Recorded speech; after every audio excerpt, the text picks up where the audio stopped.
Hello, everyone. My name is Reba Dominski, and I lead corporate social responsibility and the foundation at U.S. Bank. And it is such an honor to be here with all of you today.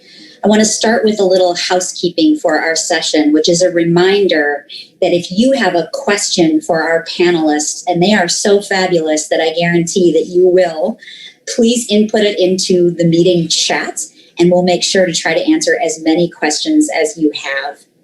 With that housekeeping out of the way, I just want to start by acknowledging that 2020 has really been a whirlwind, I think, for all of us. At U.S. Bank, we changed everything about our giving. We pivoted our $30 million foundation endowment to support nonprofits who were in crisis as a result of COVID-19.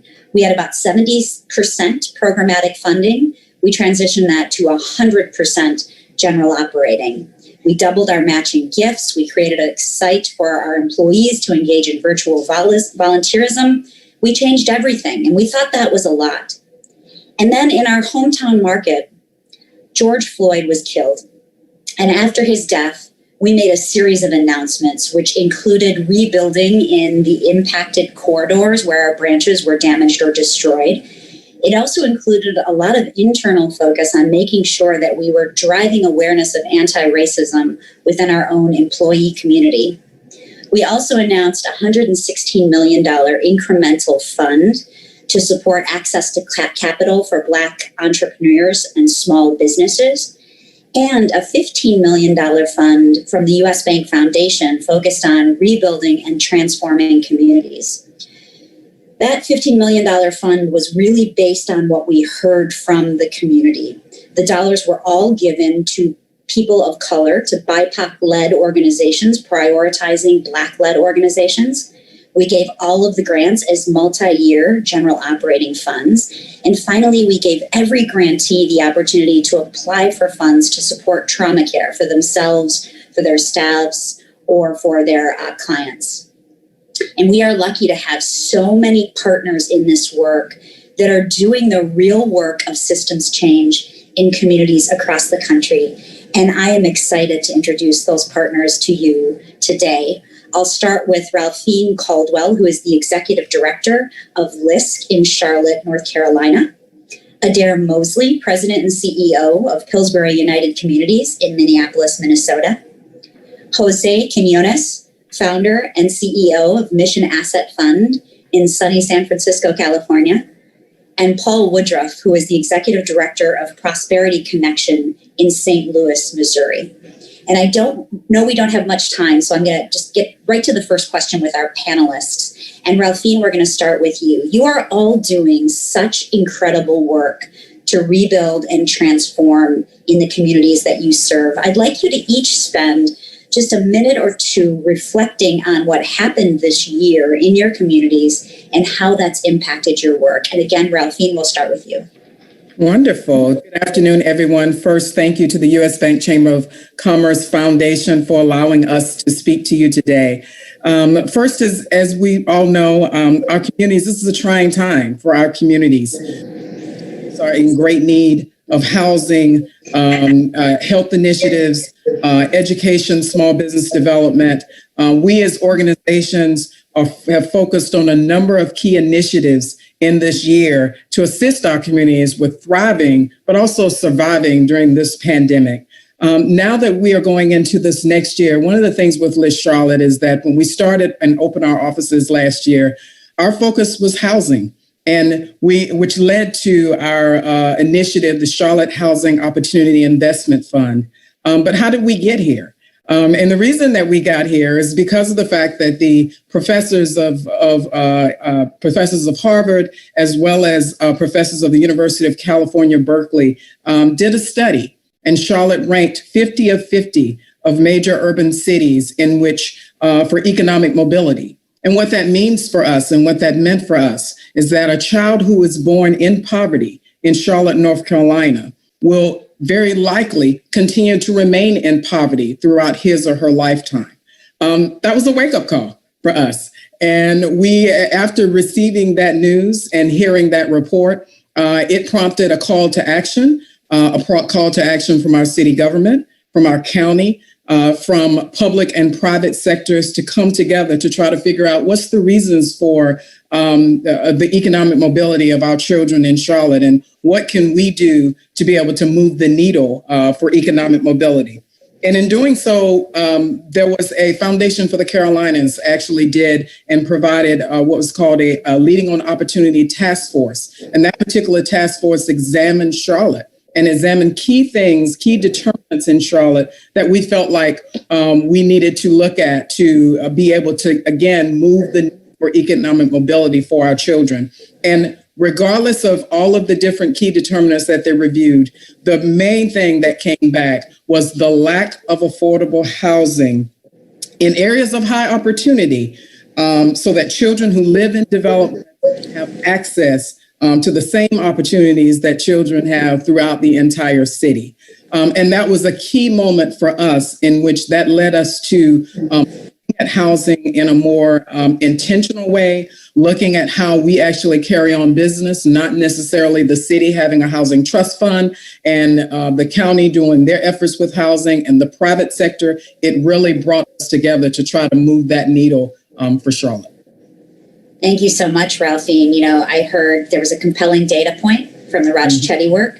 You mobilized and you focused. So I'm looking forward to digging into that on our panel. Absolutely. Up next, I'll turn it over to Jose.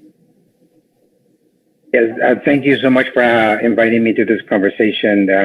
There's no way around it. 2020 has, turned the world upside down, and particularly people of color, immigrants have been hit hard, especially hard, through the economic recession, and we still see and feel the effects on the people that we serve, at the Mission Asset Fund. And so what we did back in March, when the first orders of stay at home were coming through, we knew that our clients were going to, lose income, that were going to lose their jobs. And then we also knew that they didn't have much savings or assets to fall back on. So we knew that there was going to be a trying time. Now, we didn't know how long that was going to last. None of us did. But we quickly lifted up what we call a rapid response fund to basically step in and provide some assistance, because we also knew, that given the populations that we serve, we knew that they weren't going to get or likely to get any help from government, from the federal government particularly. And so since then, we've actually raised close to $40 million to help people with grants, direct cash assistance, $500 to help people weather, this economic crisis. But the reality is that, the need is really vast. What happened with the CARES Act, that, this is a bill that came through Congress that passed and provided stimulus checks for all Americans. They actually explicitly excluded 15 million people from receiving any assistance from even the CARES Act. And so we're trying to step into that hole and trying to elevate the needs and the challenges of the people that were left out, because their needs, these are folks that we consider, essential workers. These are folks that are, picking our crops. These are the ones that are restocking shelves in our grocery stores. These are the folks that are, delivering the food to our homes as we shelter in place. And so, we deem them essential, but we don't give them any help during this crisis. So this has been, a difficult year. And it's still going on, and there's still, no sense of how things are going to improve for the people that we help. And lastly, I'll just say that this is really elevating the idea that, there really is a To America story, even in the recovery. The people, that are essential workers that are working. They're not feeling, the effects of our recovery like other sectors are. And so I think we have to be mindful of the inequalities, that are built into our system, that people are feeling the pain in different ways. Thank you so much, Jose. I think I'm really struck by this tale of two Americas and the gaps from the government funding, the CARES Act. So looking forward to digging into that with you again later in the panel. With that, I'll turn it over to Paul. Thank you so much, Reva, and much thanks to the U.S. Chamber of Commerce Foundation for hosting this panel today. So Prosperity Connection, we're an organization that is relatively small, but has a large impact. We focus on financial health for consumers through coaching and connections to financial services. And I think, as everybody can imagine, as we've all experienced, is that there's a lot of pressure all over the place. And so I think that there's two primary observations that we have realized to the impact of our service and organizations like ours. The first is that the digital divide is more real than it has ever been, especially for low-income Americans and elderly Americans. And so for an organization like ours, whose approach is to meet people where they are, we can't do that safely. And so, we have worked our hardest to be able to bridge that divide. But at the end of the day, I think one of the big things that's been exposed is that for people that have very poor connectivity or who don't have access to reliable technology, the ability for our organizations to have the systemic impacts that we hope to, it's just limited. And so as we move out of this crisis eventually, this is a fundamental thing that we need to address as a society to make sure that people can be connected. I think the other thing, which is not going to be a surprise to hear, but it's that rapid adaptation is our new normal. Economically vulnerable households are all in crisis mode, and they don't have time to deal with long-term solutions. So I'd like to use this analogy is that imagine that your house is on fire, and instead of putting it out, you decide to continue on with the renovation that you've had planned. That doesn't make much sense, because if the house burns down, anything that you do is all lost and for naught. So I think similarly, though, for our clients, for many of the folks that are serviced by the organizations that are talking today, for our clients to be successful, we have to deal with the crisis first. So once that gets dealt with, then we're able to move on to larger and longer term issues. But, I think talking about rapid adaptation, our organization, we worked with US Bank, with PNC Bank, Equifax, and Wells Fargo back in April to, within a month's time, develop an emergency rent loan program, to capitalize that program with hundreds of thousands of dollars, and then to begin a rapid deployment. So we being a small organization, were able to serve about 180 families, put out $325,000 in direct rate aid assistance to prevent those households from being evicted and foreclosed on. And I think what's exciting is that smaller organizations like ours are able to leverage the goodwill and the capacity that we've built with funders in the corporate community, who are now more adaptive than ever to really meet larger term needs. And so I think that's the name of the game, is that we have to really start to address the digital divide, as well as making sure that the rapid adaptation that nonprofits are deploying here, that they're supported by the corporate community. And thankfully, I've seen for the most part that they're stepping up. So again, thank you for having me today. Thank you so much, Paul. Digital divide, rapid adaptation. I've got both those in my notes to come back to.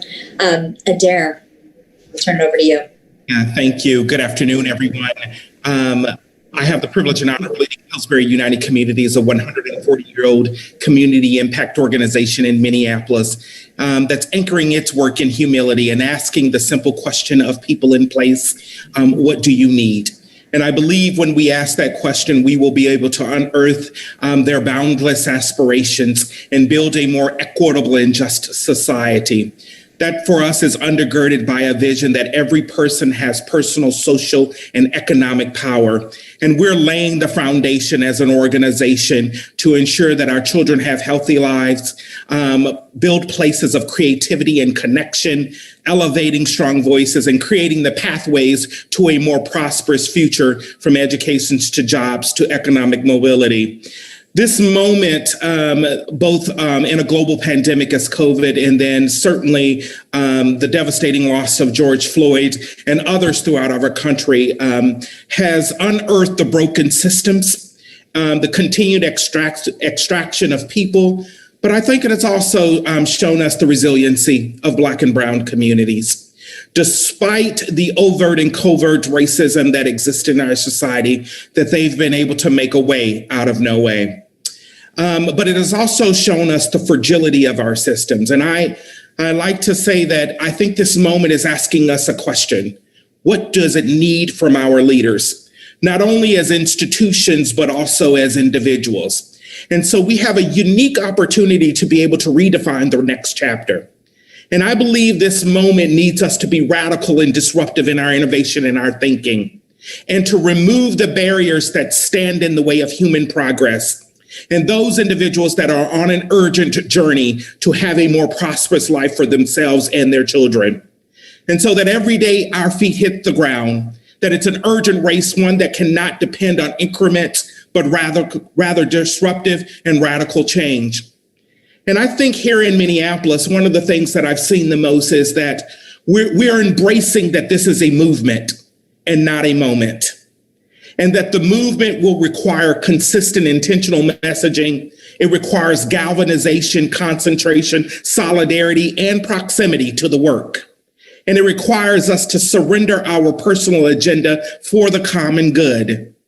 And I'd like to borrow the theme of this event, Business Solves, that one of the ways forward in this work is that it is going to have to be cross-sector partnerships.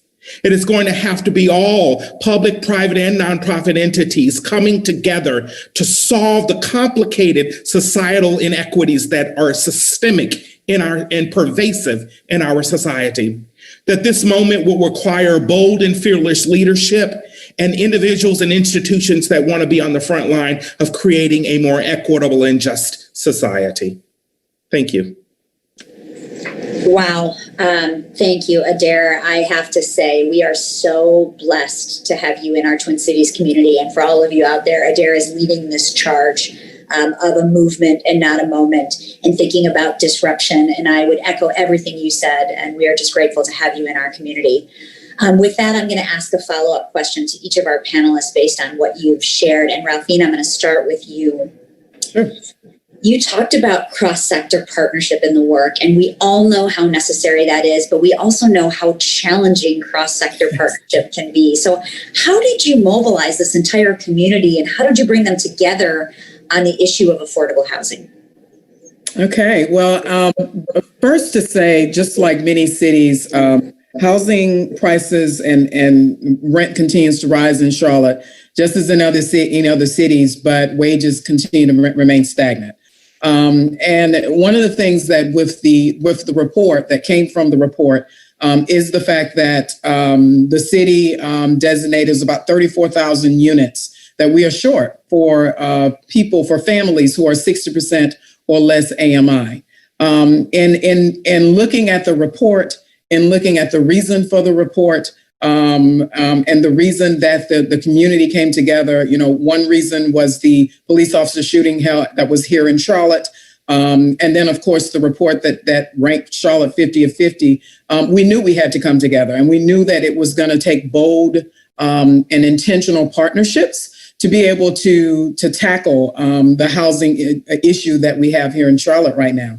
And in doing so, we were able to come together to create the Charlotte Housing Opportunity Investment Fund. It is a fund that was raised by Foundation for the Carolinas. LISC is the actual fund manager of this particular fund. It's a $53 million fund used to provide funding and financing for new construction, multifamily affordable housing, and or preserve multifamily affordable housing. And this is for rental housing. The fund itself can be used by developers for equity or debt in their particular development. We knew when the fund was established, all of the different partners wanted to make sure that we were working together. And I will be honest, one of the things that we wanted to make sure of from a list perspective is that we wanted to make it more of a one-stop shop for our developers. And so what we did is we had many conversations with the city. The city actually placed a $50 million bond on the ballot for their housing trust fund. So we were able to use those funds, pair those funds with our fund, which was the $53 million. And then also we had our lending partners, the private sector, that actually brought in monies as well for low-cost debt that the developers had access to. And then in addition to that, those same investors actually made commitments outside of that for affordable housing, to be able to increase affordable housing. So what we had all of those partners coming together. And I would be remiss if I did not say we also had Enlivian, which is our local housing authority, who actually gave vouchers for this project as well. So when you have all of the different key components coming together, we were able to bring together all of the public, the private sector, philanthropic sector as well, to be able to create this unique partnership. And since such time, we have well over 600. We did our first round, RFP round last year. We had a second we had actually had one in May. We had a second, and then now we have a third that's going to be coming up. We're well over 600 units in the first year. Just from the private housing fund, the city has funded many more units. I believe they're closer to 2,000 or so. But the actual partnership itself has just been an incredible success for Charlotte. And we're proud of that, but we're also proud that we were able to pull this together in a significantly very short period of time to try to combat the housing issue. Ralphine, it's absolutely remarkable, and I would encourage anybody who wants to learn more to research what's been done in Charlotte. We certainly are doing that in the Twin Cities, so thank you for that. I'm going to move to Jose. Jose, you often help people who live in the financial shadows. You build programs that meet the need of low-income communities. So what are some of the hidden strengths of marginalized communities, and how are you trying to create systems change? I think Adair talked about resilience as one of those hidden strengths. What are the others? Yeah, thank you for that question. I think Adair hit everything on the head, so I don't want to repeat anything that he already stated, because he did it so eloquently and passionately, and I thank him for that. And I think, one of the strengths that we found in our community, when we don't look at them as broken individuals or look at them as, from this deficit perspective that everything is wrong with them, then instead we actually look at them, from a strength-based perspective, and actually look for what is good in their lives, what is real in their lives. And what we notice is that, they actually employ the very same, strategies that Ralphie just talked about, partnerships. That people do come together to help one another, even when they don't have much, to their name. They have, a trust.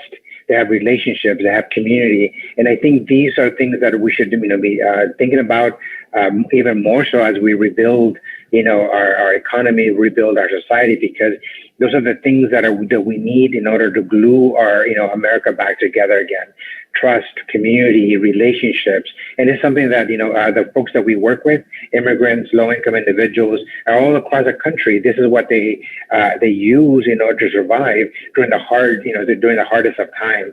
And that's been a strategy, frankly, not just for them, but really for all of us as human beings, right? So we cannot forget that we really are dealing with individuals, human beings that need each other to survive. And what we're doing as MAC is trying to provide some benefit, some financial tools, so that they can actually, we can unleash their economic potential and be able to do more with what they have. But trust, social capital, relationships are fundamental, to who we are as a community. And I think we need to remember that and uplift that as much as we can as we go through a rebuilding process. Thank you so much, Jose. So very powerful.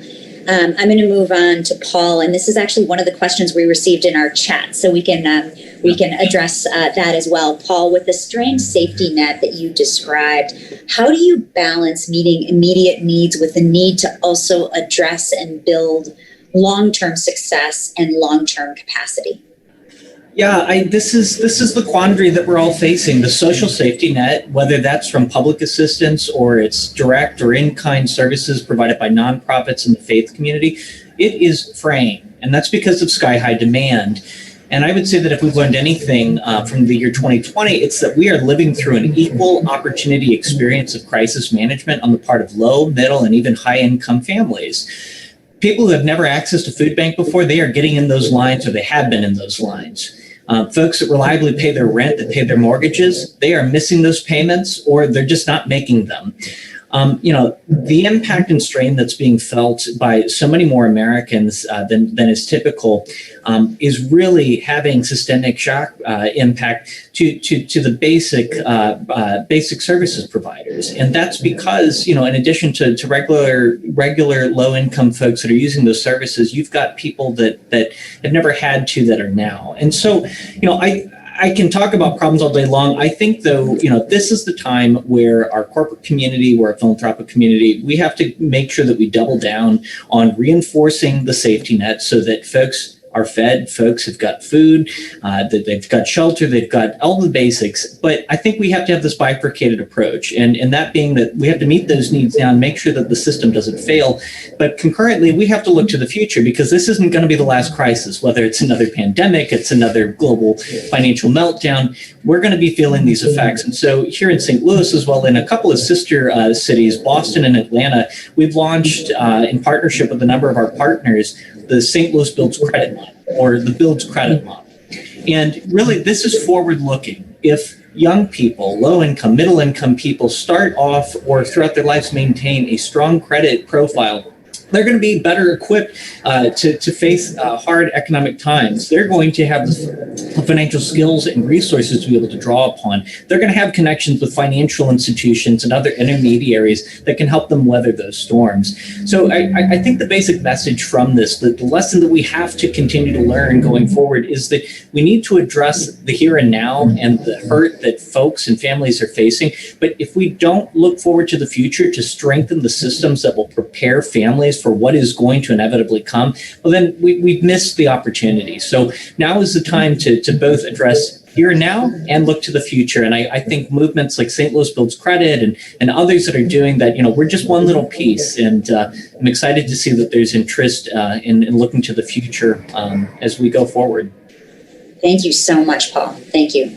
Adair, you recently created a community development corporation to focus on small business and economic development. How is that helping shape the future of Minneapolis and the Twin Cities? Yeah, thank you.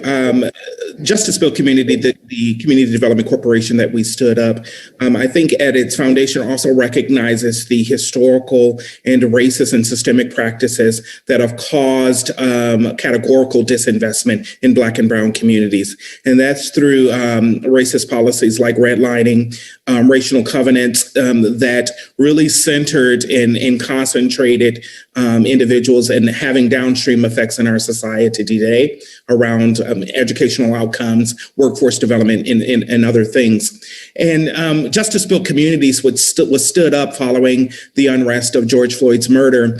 And it's committed to the diverse kind of spatial imagination of community. It's meant to be disruptive in our collective pursuit of what is possible. It was also stood up knowing that history has taught us that those that live and labor in communities are sometimes and oftentimes pushed out due to gentrification and displacement. And it's standing up assets such as small business and economic development opportunities in communities. And so that those that live and labor there are the direct beneficiaries of it, Black and Brown communities. And so it's going to center the aspirations of community and bring economic justice to the forefront of Black and Brown communities. We'll use a human-centered and community-centered design process to co-create enduring change in disinvested communities throughout our region, frankly, by driving small business development and place-based economic development. And so it is our goal that over the next 5 to 10 years that we will be able to stand up the assets, start to shift and change the context by which people live their lives, and putting opportunity and aspirations in reach of all those that live and labor in communities. And I am proud to say that US Bank was an early investor in Justice Build Communities. And I think listening to Adair, you can understand why. We have a couple of questions in the chat. I'm going to lead with the first one. And if this is the only one we have time for, I think that's okay, because I find for so many of us who work in this space, this work can be exciting. It can be a passion for us, but it can be exhausting as well. So the first question we got asked is a good one. How and where do you find the courage to lead? And I'll open that up to whoever wants to go first. How and where do you find the courage to lead? I'll just say very simply, you have to listen. I think leadership these days is stopping and listening. And I'll just put it out here. Listen, I'm a white guy running a nonprofit that serves a primarily brown community. And so, one of the biggest lessons, and we went through the killing of Michael Brown and the Ferguson Commission and all the things that happened after. And, one of the key lessons that I got from that and my colleagues is that if we don't listen to people, then we're going to impose our vision, which in my case is not the same as the real world. And so I think that's kind of the key aspect, coming from our perspective, but in general, a good lesson for us all. All right, Paul, with 30 seconds left. Jose? I want to share my lesson there. By working, we transform the world. That is what it is. It's not about leadership or fellowship or allyship. It's not about any of those terms, but it's about just doing the work so that we can transform the world around. And then through that, it takes courage, it takes vision, it takes faith, it takes passion, and it all comes together and we're fully alive in those moments. That's wonderful. Ralphine or Adair, anything to add? I would just say, every day I get up, I think about those that I am trying to affect a better future for. And that gives me courage. That gives me this ability to lead in turbulent times, leading. And I've also embraced this thing of just starting the work and letting the work teach you. And don't get paralyzed by the moment or the gravity of the moment, but just start. And I believe if you start and have good intentions and centers communities' aspirations in your work, that every day you'll continue to work up more courage to do bolder and bigger and disruptive change to create a more equitable and just society. That's wonderful. And Ralphine, I just got a note that everyone is so fired up about this panel that we get to go a couple seconds longer. So please, if you could answer that question. Absolutely. Absolutely. Well, I have to go back to what Paul was saying is, first of all, listening and listen to your community so that you know what their needs are. And that actually helps you to be able to understand which direction that you need to take your organization. It's okay to make bold moves. It's okay to be out there and especially when you've listened to the community and you know what the community needs, it's okay to be that front runner. But also particularly with, as everyone has talked about, it's okay for everyone has to come together. We're at a point in our society right now as we speak that it's going to take all of the organizations coming together to be able to leverage dollars, to leverage the work so that we can move in the right direction for our communities. Our communities shouldn't be suffering at this point, but they are. And it's left up to us and the people on this call and the other leaders that are out there to be able to pull everyone together so that we can make a difference in our communities and not have our communities suffering as they are right now, particularly during this pandemic. Thank you so much. I'll close with my favorite quote. It's a Maya Angelou quote. It's simple. Once you know better, then you do better. We know better. It's time to do better.